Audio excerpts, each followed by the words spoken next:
work. So let's talk about the materials in which we have here. We're going to construct 6 raised beds of between 4 foot wide by 12 foot long and 4 foot wide by 16 foot long. These are pressure treated lumber. Now you can do the research on whether or not you want to use pressure treated lumber in your garden. These are treated with a copper material. Arsenic has not been used for decades. It was back in the 90s, but it's no longer used in that aspect. This copper has been treated, this wood has been treated with the copper, and it is safe.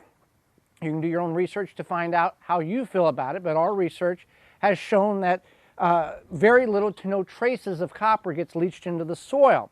Copper is an element in which plants and humans need in order to grow and live.